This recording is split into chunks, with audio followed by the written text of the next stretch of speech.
there's two ways you got to look at it, because you got to look at it from the tackler's point of view and you got to look at it from the ball carrier's point of view. So I'd say 90% plus of people carrying the ball into contact, the leading point of their body is their head all the time.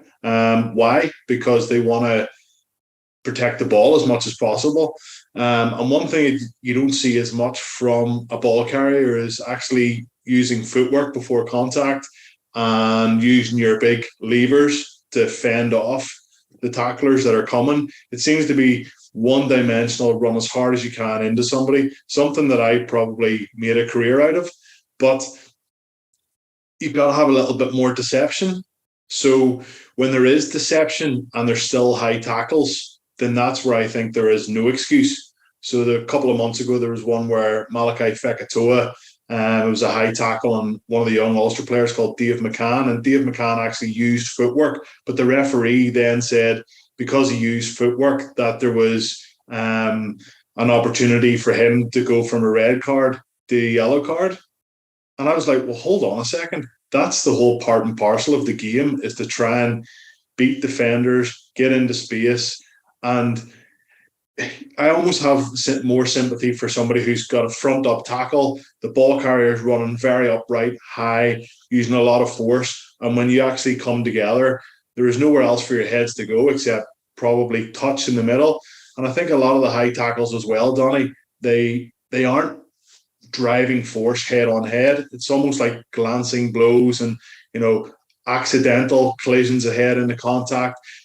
Another example is the Cian Healy one, where he split the young Tom Stewart, the young Ulster hooker's head. Like, he just got caught in a really awkward position. And by the letter of the law now, that's a red card because there's head contact, head on head.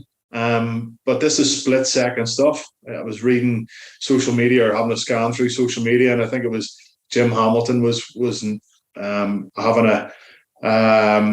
I can't remember the player who it was, and he was like, this is when you're coming into a ruck. I think it was the Toulouse game against Seal. Coming into a ruck, you've got a split second to try and remove somebody.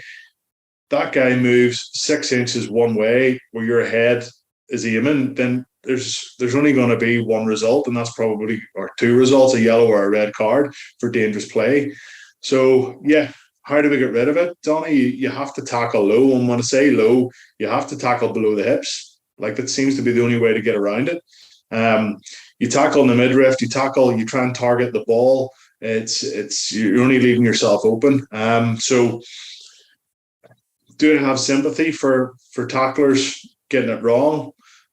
On the very odd occasion, but generally no. I think if you know that one of your weaknesses is that you get caught upright and your tackle technique isn't as good as somebody who can target the ball and stop a player dead, and you get wrong-footed, and a bit like Cian Healy, you're susceptible to that unfortunate incident, then you got to hit low. You got to go around the ankles. There's plenty of other lads there that can jackal and get over the ball and create other opportunities.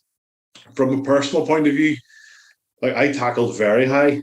And when I say very high, it was on the ball or trying to blindside somebody and make an impact in the game. And that's what everybody talks about, is that the difference between the really, really good sides in Europe in World Rugby is that they make dominant tackles, and you're not going to make dominant tackles when you tackle them around the ankles. So probably the message coming from the coaching staff, and even Ulster this season with Johnny Bell, and Les Kiss, who you referenced, they like a high tackle, they like a choke tackle, they like to hold players up and try and get a turnover that way. How do you do that? You have to go high, but then you're leaving yourself open once more. So I think it's individual players are different. Personally, I was very good at targeting the ball and getting the timing, so right, and making sure that I didn't get my head on the wrong side. Like, even Manu Tuolangi at the weekend, he went low. He went around the waist of the 22-stone, 24-year-old Toulouse player, but he got his head on the wrong side. He didn't tackle with the proper tackle technique. Is that something that he's coached? Is he left shoulder dominant? Probably. I'm right shoulder dominant. I made probably the majority of my tackles from my right shoulder. Everybody has a favourite side. But, it's something that you got to work on. And with now contact sessions in training, Donnie, being taken back a little bit, 10 years ago, there was 2 contact sessions every single week before you actually went out and played a match. Now they're trying to restrict that and bring that back because of, the collisions and the amount of times you're potentially leaving yourself open for concussion. So, it's something that's, I think, is being refereed the way we all want it to. Many people think that it spoils games, big games, crucial games, and that's hard to disagree with. But if we keep going in this vein of sending players off and yellow carding players, then I think World Rugby and everybody else is hoping that in a year's time, or when we get to this Rugby World Cup, that everybody's going to have learned from their mistakes over the previous couple of years. And even the last Rugby World Cup, Bundyaki getting red carded. So fingers crossed we can get there, but everybody's different and everybody's tackle technique is different, and that's something we've all got to work on. Big Coombes, like his leg drive is unbelievable, and the way he takes contact, and then he's got like a second surge and a third surge. He's a big man, obviously, so he's great to get a latch on and keep that momentum going. I don't know how many pick and goes he scored, but even to show that little bit of rugby nice as well with the inside ball for the O'Donoghue try, keeping himself in a wider channel. He definitely seems like he got left out of a couple of squads, didn't he? For Ireland, there was a lot of talk about him. I think it was maybe 18 months ago, he got sick leading into one of the bigger, I think it was maybe the Six Nations. There was chat that he was going to maybe sneak in ahead of Peter O'Mahony, and obviously Jack Conan was very much in the mix there as well. But like, this is how quickly it can change in professional rugby, and he's been brilliant. People are sort of saying that he's the same mould as CJ Stander. I don't think he is. I think CJ Stander was a little bit more explosive going into the carry, but he was just dead straight. One, give me the ball and I'll run straight through people and give you those couple of yards. We all know the stats of CJ Stander making 25 carries in a game for 10 metres gained. And it was more of his work rate, where Coombes seems to be, he just pops up in the right places at the right times. And even the pick and goes that Munster they have a strategy where, they have the couple of props that come in and clean the ball carry out, or the hooker it usually is. And then Coombes is on that second carry, or he's on that third carry. And this is something that they work on and practice and train on an awful lot. And you want your best carriers on the ball as much as possible in the game. And Coombes, 20 carries at the weekend there, was exceptional. And, when you're playing against a big, huge French physical juggernaut in a World Cup quarterfinal, or a New Zealand team that's going to bring it, and you have somebody like him that you offload on from the bench and give you that bit of muscle and bit of power. And we all talk about scrum, maul, and line out. It's an 8-man gig, and it's not just the front row that need to be stand up and be counted. So yeah, there could very well be a place for him, and it's amazing because nobody was talking about him, Donny, like 3 or 4 months ago. Gavin Coombes' name was not on anybody's radar, and all of a sudden 3-4 games on the spin. He played in the second row in one of those games, was magnificent then as well. And I think he can have a really strong Six Nations if he's selected, and I think he will get a couple of opportunities. The objective is very clear from what Ulster need to achieve out of this game, but the objective is very clear for what Seal need to achieve out of this game. And everybody's going, oh yeah, Seal, they get stuffed at the weekend there at home against Toulouse. Hold on a second. A win here for Seal, and they're qualified there in the next round of the European Champions Cup. And it's the same for Ulster. So, Pat Sanderson is a very intense guy. I'm not sure if you've watched any of his post-match interviews, but he is, like, he knew that obviously the red card didn't help their case, did it, against Toulouse, but they weren't the better team. They've so much to work on. He understands. He's been to Ravenhill. He's played at Ravenhill. He understands the challenge that's going to bring. I think they'll be ready and raring to go this weekend. I still expect Ulster to win. I feel that a game like last weekend against La Rochelle, even though it ended in a loss, it felt like it was a win. The attitude was right. The physicality was there, and it was the perfect.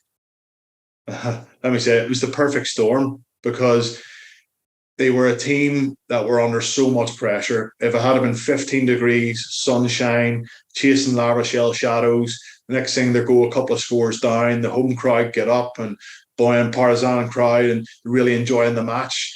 But it wasn't. It was 40-mile-an-hour winds, sideways rain, and it did not relent the whole time. And that's where you walk out of the change rooms, and it's not usually the best, most skillful team that wins those games. It's the ones that want it most. And I thought Ulster wanted it more than La Rochelle. It did.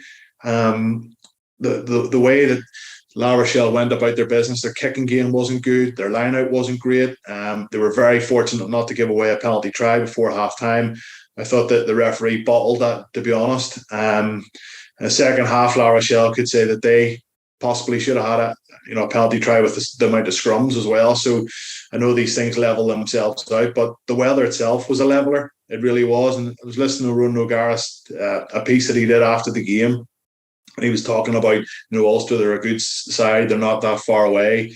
Lots of, last minute losses. And maybe that's not down to the way they're coached or the way they play, missing tackles. Maybe it's down to a culture thing. Maybe it's down, this is what Ronan was saying. And I read his article, I think it was just a post-match press conference, and I thought about it quite a bit. And, it's everybody's kind of looking for why Ulster haven't played well recently. Why are they losing in the last minute? Why does this keep happening to us? Every Ulster fan, why does this keep happening to us, Stevie? Why does this keep happening to us? And maybe Rog has found something. Maybe he has been in a similar situation himself as a coach, and he understands it. I haven't been there as a coach, so I'm not so sure. I've been there as a player, certainly. And you look around a dressing room and nobody has the answer. But maybe there's something in it for Rog. Maybe those 6 or 7 changes that Dan McFarlane made, rattled a few cages. There's going to be probably another few changes this weekend because a couple of injuries picked up, bringing in fresh blood, and changing that culture or attitude before they even hopped on the plane to go to La Rochelle. And it was a really interesting read and maybe something to take out of it. But Ulster's fortunes have to change pretty quickly, and these last minute losses kind of come back to bite them towards the end of the season. They could qualify. If they do qualify, it looks like they'd probably get Leinster away or in the Aviva Stadium in the last 16.